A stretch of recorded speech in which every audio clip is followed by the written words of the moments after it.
Hi, and welcome to the Benny Talk today. And I'd like to thank you so much for sparing time to listen and watch this podcast today.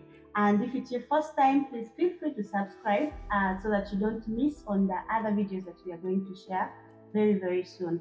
My name is Benit Bikungu, and maybe just like me, you are struggling, you have a loved one struggling with addiction, and you're wondering how you may help this person. And the good thing today, we are having a very, very interesting person. That is Millie Namika, who is a social worker and Christian therapist serving with a Christian rehabilitation program. And she's going to give us some of the tips that we would use to support these family members, these brothers and sisters that are struggling from addiction. So, Millie, you are very welcome to the Benny Talk. Thank you very much. Yes, I am sure that there are so very many people that are struggling. People are struggling from addiction, and you who are not struggling from addiction, you're wondering, how may I help this person? And it's really hard, and it's even hard. So how can we support these people? Thank you very much, Benny Tungu, and it's an honor to be here with you. I'm very privileged to be here. Thank you for this topic as well. It's a very, very good topic, and it's a very, very good thing that is happening that we are able to talk about. In our country today and all around the world, addiction is rising, and it's happening in our homes, it's happening in our families, it's happening with our loved ones, and most of us have this question: how can I help? And I'm privileged to be here to share a few tips on how really we can help our loved ones. First and foremost, I would say, because the issue is rising, as family members, people in community, we need to educate ourselves on addiction. What is it? How do I know? What are the signs? So the first tip you can ever do when you're helping a loved one or anyone in community is educate yourself on addiction. The substances that people get addicted to, the behaviors, and this will help you notice and know that maybe my child, my friend, my relative is actually addicted to something. When you're informed and when you know. When we know, then what do? We approach. But how is our approach with our loved ones? When we are approaching people, we need to be gentle. We don't need to be judgmental. Yeah, we should come from a place of knowing, having done the research, knowing that maybe this substance is compulsive, or this person is just using it every now and then we have an opportunity of approaching them. But we approach them with a mind of, this is a disease. Yeah, it is not a habit. It is a disease that is affecting someone. It starts as a habit, but it later turns into a disease. So you approach knowing that this person needs help and needs healing. Yeah. Then the third thing that you can do is, when you approach them, then what do? You have an honest conversation with them. An honest conversation, not an aggressive. We sometimes find ourselves barking at them, accusing them, but we have conversations that are honest. An honest conversation. Yeah, like I said, when you know that this person has a disease, you don't attack while you're having a conversation. You come from a place that is empathetic. Yeah. And then you are trying to understand what they are doing. You're not initially promoting it, but you just want to understand why they're using the substance they're using, why they go ahead and use it. You're not questioning, but you want to understand. So approach with honesty. You want to really understand why they're using this substance, why are they continuing in this behavior, because addiction is not only towards substances like alcohol, drugs, but even behaviors. Yeah. Then when you're having this conversation is going to happen in a day. You're not going to build this rapport in a day. First and foremost, these people feel like they are isolated in community. So they will pull back when you approach them and you want to have a conversation. This is not normal. But when they see your intention is you're coming to have an honest conversation, they will respond. They will not respond day one, Mhm. but the more you take time to know how they are, to know what they are up to be concerned about them, just to take care of them, they Okay. will respond. And then you're able to suggest. So you first build rapport with You the first person. build rapport. You ask me, hey, this person is in crisis. You know, they are using and it's getting to me. You can be their next help, but if you push hard, then you can push them away. Yeah, we have something that we normally do, and this really affects these people in recovery or our loved ones in recovery. If we use the triangle method of solving problems. And what is this triangle method?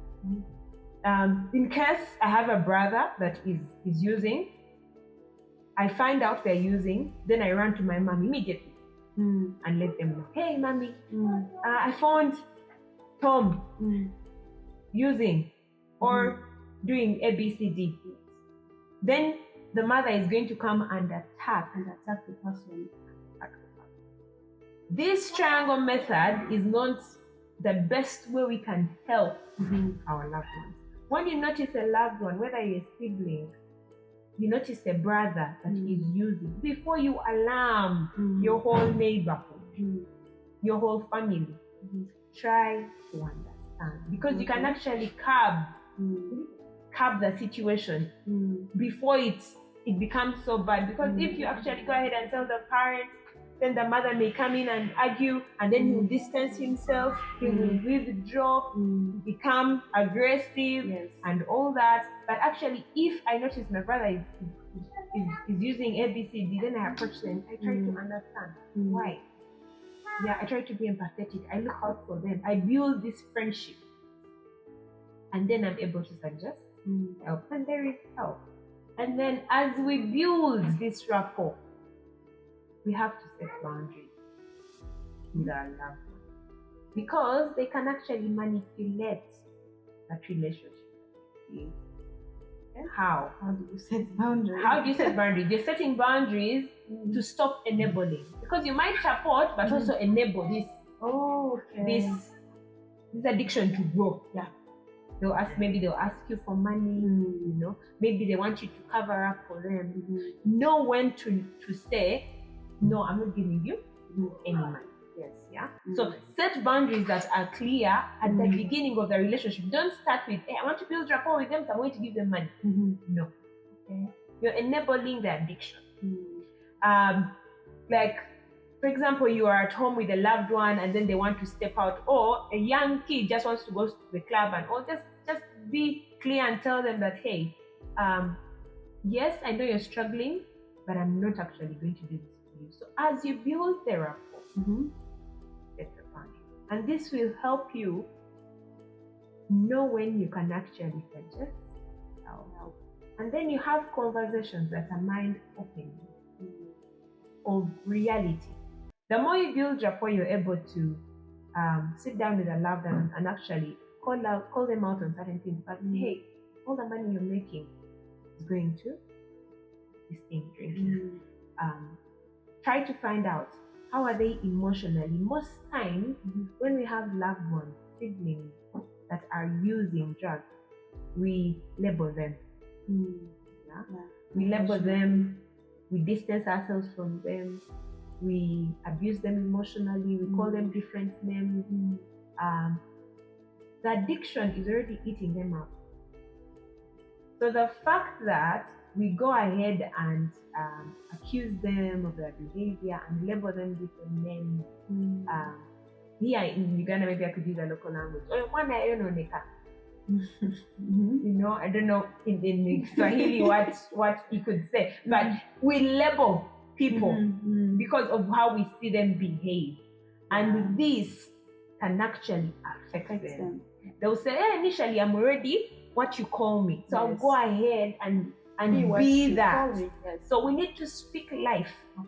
Yes, they are struggling. We are not promoting the struggle, but we want to help them with compassion, with empathy, and then seek help.